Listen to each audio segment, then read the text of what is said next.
How we doing? This is Rob Foster with RBF Fitness and Nutrition.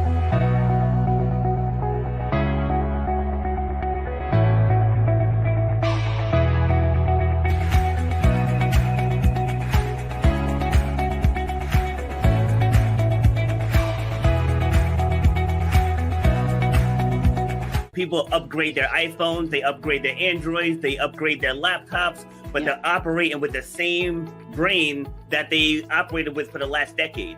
You should know the value that you bring to the marketplace.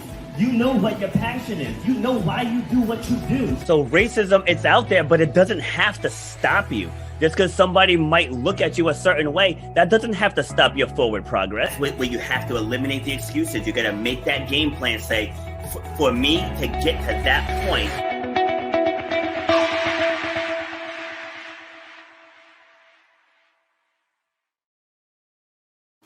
Here we are on this happy hump day for episode number 85. I'm on a solo mission today because my guest didn't realize that there was a scheduling conflict.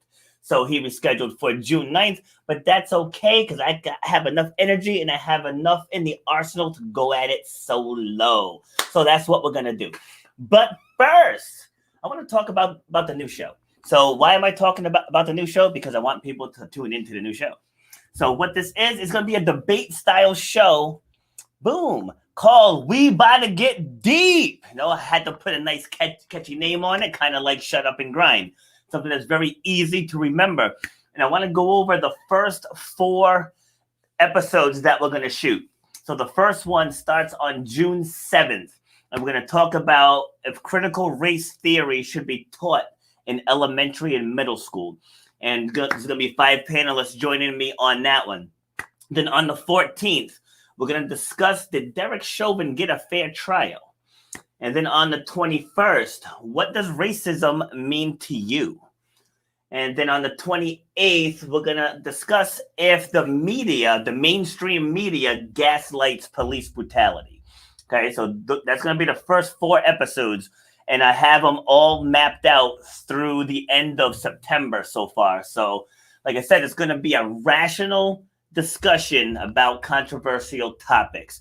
Because you see so much nonsense out there and people are insulting each other and just really Facebook attacking each other. But these conversations need to be had. So we're going to have them, and I'm going to provide a forum to where people can voice their opinions / frustrations, but as adults, you know, the way it's intended, and not the 2-year-old name calling and stuff that we see all over social media now. So we're going to add our style to it. All right, so again, that starts June 7th. So sadly, the Sunday show is going to be going away until September, just because I do a lot of events with my gym peeps, and I'm going to be needing those Sundays free. So taking away Sunday, but we're going to add a nice semi-fiery new show on Mondays. All right, so today's topic, we're going to talk about how to really sift through your pain. So if you tuned in yesterday with Scott, we discussed about making your mess, like your mess is your power. So the things that you're keeping inside that maybe you don't want other people to know about you, or things that you don't want to revisit because it makes you feel a certain way. We're going to talk about how you take those situations. And, you know, it's so cliche to say, well, what did you learn from it? It's not about what you learn from it. It's about what do you do with it. So bad things happen to everyone. So you can either keep them inside and then you deal with that stress, that anxiety, that depression. It just weighs on you.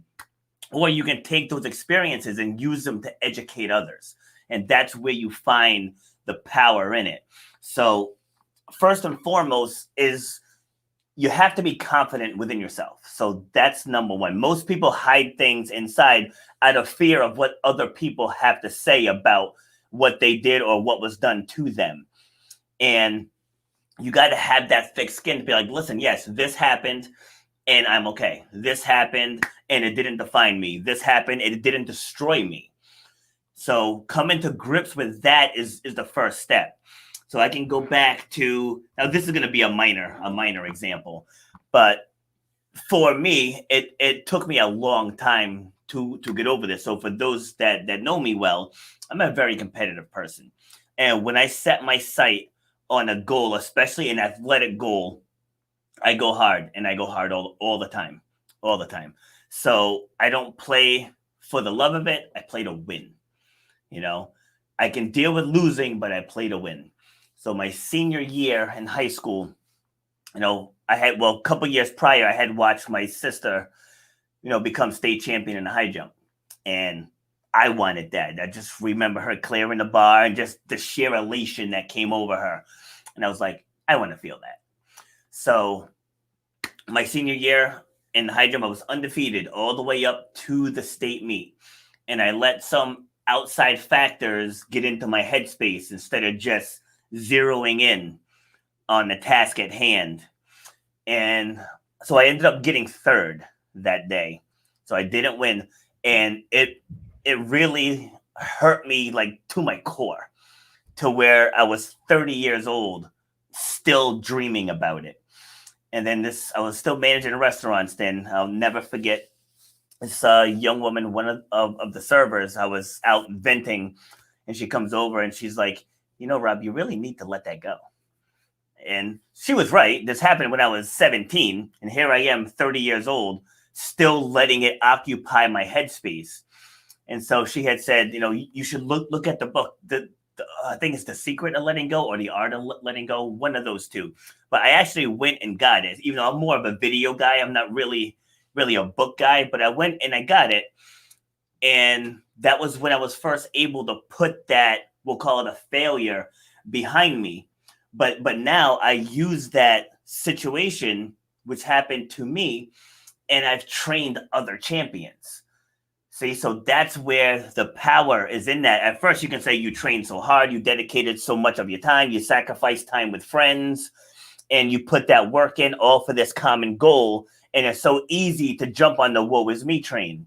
And I did that. I did that for 12 years. It was like, woe is me. I didn't do it. I looked at that bronze medal and still got disgusted by it because that wasn't the intended outcome. But as we all know, everything happens for a reason. So when I'm working with athletes now, I help them to keep their eye on the prize because I know what the pain of falling short feels like. And so now I can use that, and I can use that to motivate these younger students and say, hey, listen, I took my eye off the prize and it cost me. So now you don't want to feel that way. So we're going to help you keep your eye on the prize. And so now I took that situation and turned it into a powerful tool used to inspire other people. So in sharing that, I want you to go back into your closet. Like I said, we all have skeletons in the closet. And what's in there, maybe it's something that's consumed you. Maybe it's something that shamed you. Maybe it's something that hurt you. And what is it that you have about that situation that hurts you so badly? Because I guarantee you there's someone else out there that feels it too, that went through something similar, and they're taking it way harder than you are, to the point to where they could be on the brink of hurting themselves or hurting someone else. And by you coming out and putting your struggles out into the universe, you're going to be surprised how many more people you'll be able to help, or just people in general that you'll be able to help. And so myth number one that people always say is, nobody cares about my story. And you couldn't be further from the truth. Think about it. There's 7 billion of us. And why are we here? We're all here to help each other. That's why we're here. That's why some people can sing, some people can dance, some people can play instruments, some people are athletes, some people are inventors, some people are designers, some people are painters. Like not everyone is equipped with every single ability. And on the other side to that is we all process things differently. We all view things differently. So the more of our experiences that we put out into the world, there's someone out there that needs to hear it the way that only you can tell it. See, so once you realize that, it's like I'm not looking to inspire. Like you hear people say all the time, I want to send my message to the entire world. Like the entire world doesn't need to hear your message, but there's a handful of people that do. And you want to inspire that group. So whatever you're holding on to for whatever reason you're holding on to it, put it out into the world and let people see, you know what? I failed, or I hurt someone, or I cheated on someone, or I deceived someone, I physically harmed someone, whatever it is. And let's piece that story together to where you can turn it into a powerful tool to help someone else. Like if you're given a speech at a school, you can take that experience and let them see you don't want to go down this path because it causes this hurt. You know, like the person that you hurt may not ever forgive you, but you can forgive yourself and you can heal from it and you can move on from it. And then, like I said, use your experience to help someone else. So like that's what speakers do. That's what therapists do. And you know, even though they're more on the medical side, your psychologists and your therapists and your counselors, you know, they have the educational background. So they can speak from a more scientific point of view, but everybody has experiences. Everybody does.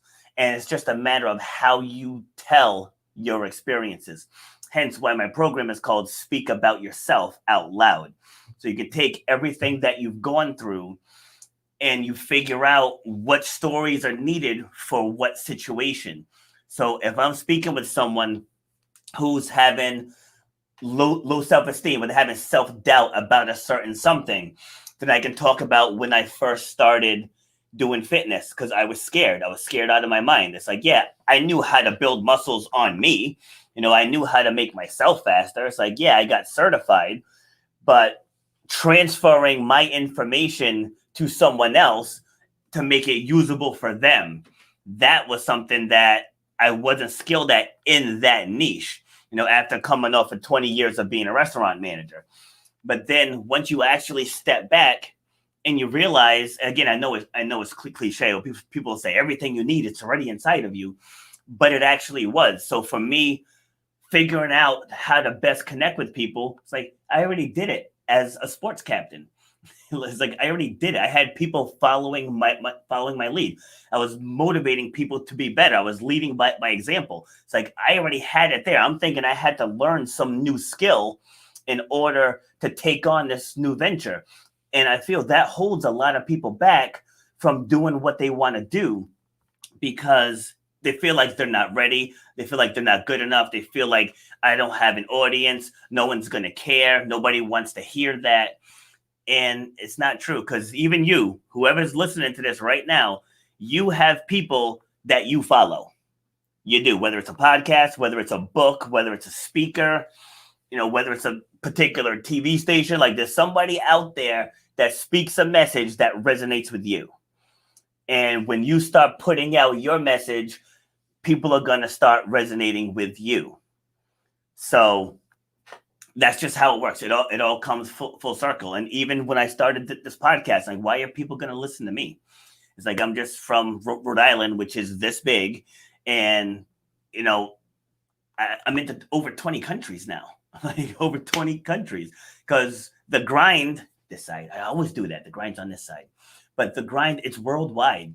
Like, doesn't matter what language you speak, where you live. Like, it doesn't matter. If to get anywhere in life, you got to grind. And the best way to grind is to understand you. You got to understand how you tick, because people can talk about other people all day long. Oh, you see so-and-so over there, they're this, and this. And then it's like, well, how do you define yourself? And then people stumble. They're like, like if you've watched this show for a while, you know, I always start it with each guest. I say, who is insert name? And that's the only question I tell them when we're in the green room, you know, before we come live. Because when I first started doing it, I was catching people off guard, you know, because people really have a hard time defining who they are. Because like a lot of people, they want to come off humble. And like, I want to talk about humble for a second, because I feel like it doesn't mean what people think it means. So if you're looking to hire a coach, do you want the coach that's humble? Or do you want the one that's sure they can get you to your goals? See what I mean? So like when you look at it in that regard, you don't want the humble person. I want the person that's just dripping confidence. Like, I want to hire that man or that woman. Like, I can follow that energy. I don't want, like, you're not going to give your money to someone that says, I think I can renovate your kitchen the way you want it. It's like, no, you want someone who's sure. You want someone that thinks they're the best in the business, right? And you want someone that's going to show you a body of work. And you have enough in your life experiences to do the same thing. Like, I can speak on this topic because I've been through a messy divorce. I've been through being deceived. I've been through having things stolen from me. I've been through a bad car accident that I was fortunate enough to walk away from. I've been through, just insert any ailment, whether there's cancer survivors or people battling systemic lupus, or there's people with just, chronic illnesses, dealing with, like the effects of diabetes, people dealing with kidney failure. Like, there's so many different things that people have gone through in their lifetime that there's a journey for each of it. And that's the part that people resonate with. They resonate with the journey. So if you take someone that says, yes, I created a $7 million business, and if you just talk about how rich you are and the cars you drive and the house you live in, no one's going to care. They're going to check right out of that.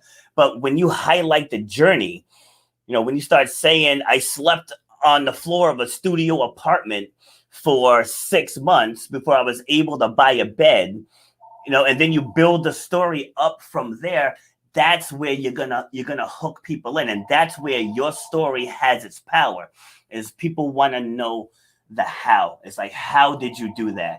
So if you take something like a messy divorce, like, people see the divorce as the end. Like, it's the end. It's something that's failed. And I had a debate with a therapist on this, and it's not necessarily a failure. Like, the divorce isn't failure. The marriage didn't work. And then the divorce is the first step into you reclaiming what it is you're looking for. Because it obviously wasn't within the marriage, or else you wouldn't have gotten divorced. So it's all about reframing how you look at it. So I had someone say to me, I was at a family function down at my parents' house, and they're like, "Oh, where's your wife?" I was like, "Oh, it's like we split up several years ago." And she pauses and she's like, "Why do you feel like you have a problem keeping women?" Like, you're just so upfront about it. And then, so my thing was is I didn't have any lag time in between relationships. And as I said, you own the good, you own the bad, you own the ugly. It's a fact, right? It's part of my history. It's there. I own it. So, like, I didn't really take any downtime in between. So as one was winding down, I started another, and that's awful. So on this last one, I stepped back. I'm like, why are you doing this, Rob? Like, why are you doing it? Because I did it more than once. I'm like, why are you doing this? And then it just came to a matter of being unfulfilled. Now, does that make it right? No, but there's still reasons for everything. Like, if somebody, commits a crime, there's something that drove them to commit that crime. So that doesn't take away from the crime happening, but you get a better understanding on what the motivation was. So now I can take the time. I can work on myself. I can become who I need to be in that regard before I consider getting into another relationship. But then the flip side to that is I've been single for about 3 years now. And being alone is kind of cool. It's like not having to fight. I don't have to fold my clothes if I don't want to. I can travel whenever I want to, So like I said, it's all in how you look at the situation. But then there's other people who are alone and it eats them up inside. But just like maybe they have more of a need for that social aspect. Because, like, I run a gym and I speak to people all day long. So I have social interaction all day long. So I'm okay taking a social getaway by myself on the weekend. But if you work in a cubicle, then maybe it's different. But maybe it's not a relationship you need. Maybe it's just you need a stronger social circle. So these are the conversations that you have to have with yourself. And how do we do it? So I'll go over the first step in my process, right? I call it the pain assessment. You can call it whatever you want to call it. But you just have to take a hard audit of yourself. Am I happy in my position? Am I happy where I live? Am I happy with what I drive? Am I happy with how much money I make? Am I happy with the way I'm raising my kids? And you just go hardcore down the list. And then you make another list of things that you are happy with. And then make up another one with things that have challenged you throughout your life. And then from those 3 columns, you will have an arsenal of power at your fingertips. Because the better you understand yourself, you're going to be a better communicator. You're going to be a better connector. You're going to be better within your relationship once you improve those two, communicating and connecting, right? If you're in the job market, right? If you're I'll get to that question in a second, right? If you're in a job market, it's going to make you a better interviewer, right? If you're in management, it's going to make you a better interview. I reversed them. So, but anyway, it'll make you better at giving the interviews. It'll make you better at connecting with your employees. It'll make you better at giving motivational speeches. It'll make you better at being a team player. Like there's so many different ways that just learning how to master your inner stories is gonna better your life. So and when I'm on here, but besides donations or to buy from the grind store, I don't ask you guys for anything. I don't try to force you guys into my coaching programs. I don't do any of that. We do this to just give you content so we can put positivity out into the world. And then the ones that want to take advantage of it, by all means, reach out to me and we'll talk. But this is something that you can do on your own in a matter of, to do it properly, give yourself like a solid hour.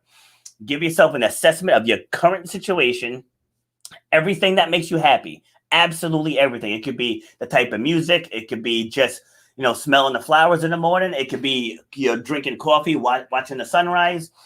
Absolutely everything that makes you happy, and write it down. And then write down another list of things that has challenged you. And again, and these don't have to be big, major hurt things. It could be you spent 5 hours painting a room a certain color, and then you realize you hate the color. So, things like that. But believe it or not, even in that example that I just pulled out of the air, that example has power in it, of taking the time to do something and then realizing like that's not going to serve me the way I thought it was. And then when you're talking with others, you can utilize that story. But hey, you know what? I wasted half a day once, and it was completely wasted because then I had to waste another half a day to fix it. But you know what? It wasn't the end of the world. I only lost a couple hours.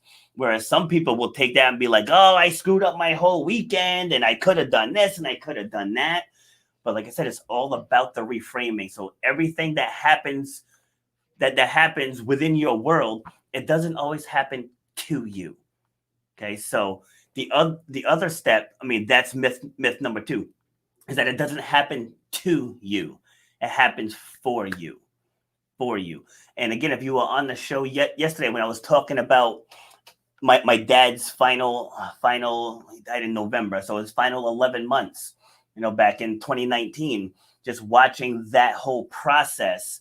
And it was sad to see, him, I don't want to say a shell because he passed away before he really got too bad, which is good because he always said that he didn't want to live like that anyway. So so that whole process, although it was painful to watch, that whole process served me. It served me that we were able to give that man a proper send-off, because so many people this past year, they missed that opportunity. So it would be like awfully selfish to say, oh, I wish he was still here.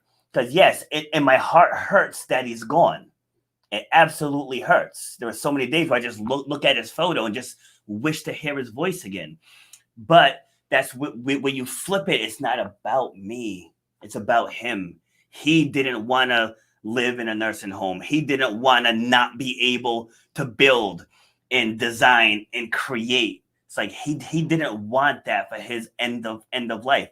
He died at 79 years old, and he was able to pretty much call how he was going to go. There was a little bit of suffering there at the end, but other than that, and then he died with 3 generations around him. So I'm never going to tell that story in a negative light. That's all positive and that's all powerful. And hopefully he's looking down right now smiling, because he even said he doesn't want us sitting around being sad. He wants us prospering. He wants us taking all the knowledge that he put upon us and putting it to use. He wants us taking care of our mom. He wants us handling business. And and I'm going to honor his wishes. Like, that's what he wants. So that's what we're going to do. See, so that's how you take a painful situation and you just realize like it's not about me. It's like, this didn't happen to me. This happened for me. So throughout this process and just right up to the very end, watching him take that last breath, that whole process was there to serve us.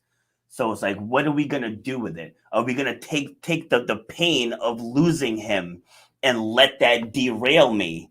Which, and this is my own opinion, that dishonors him. That dishonors everything that he taught us. Like, he doesn't want that. And like my nephew took his passing pretty hard.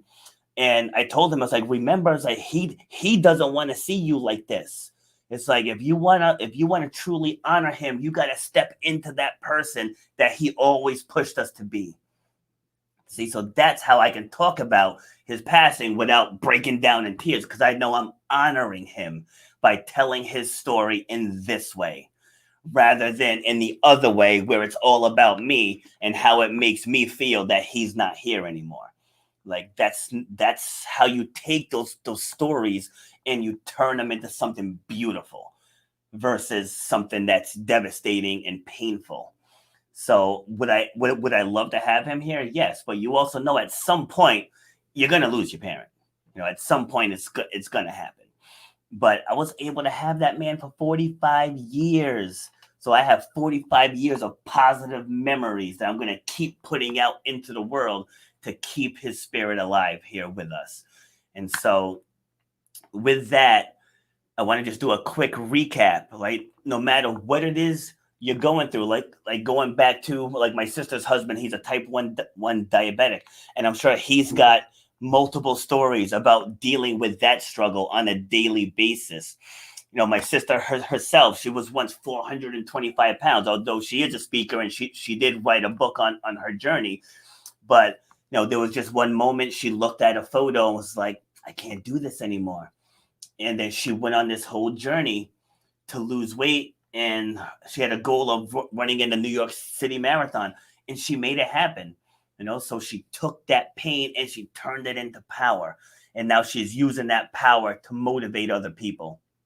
So that's what you have inside of you, and also what that does, that helps you heal. See, by me telling my dad's story in that way, that helps me.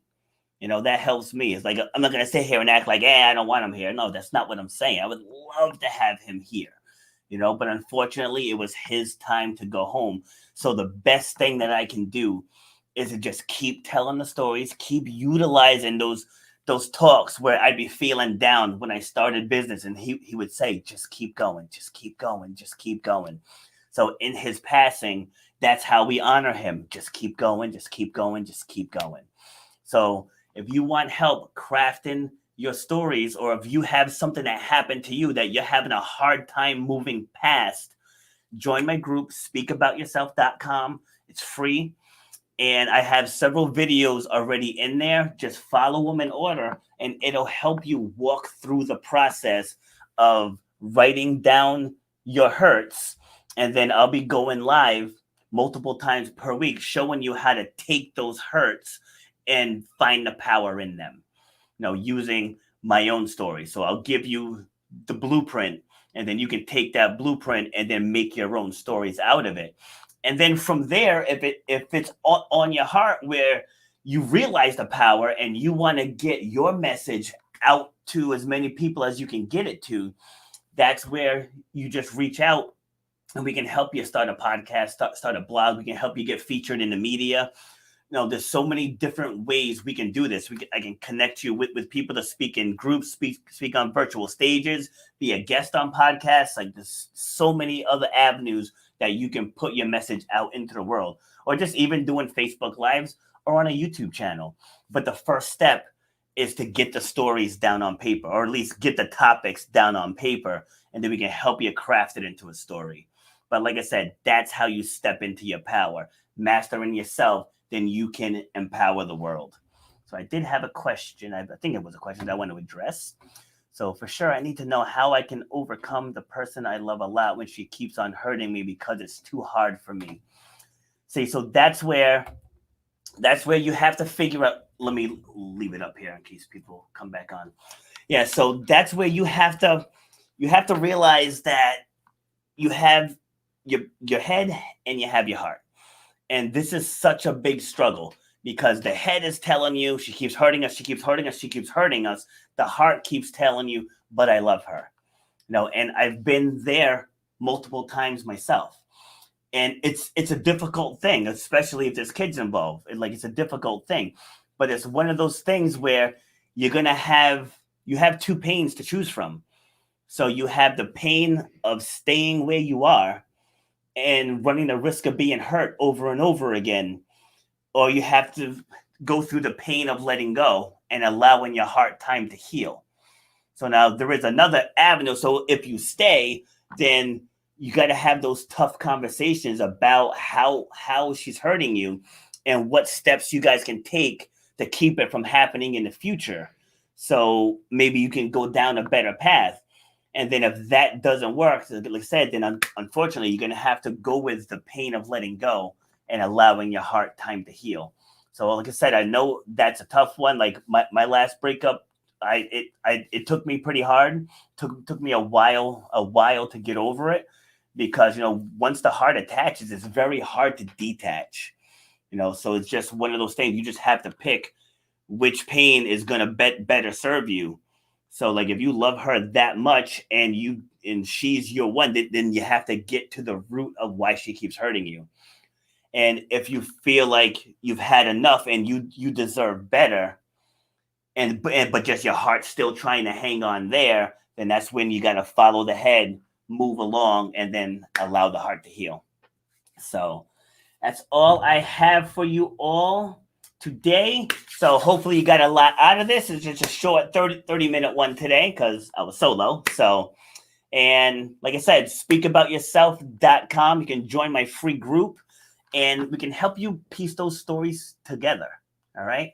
You guys have yourselves a great day, and I will be back on Friday. Who's with me on Friday? With Justin for episode 86. All right. Take care. You've been listening to Shut Up and Grind.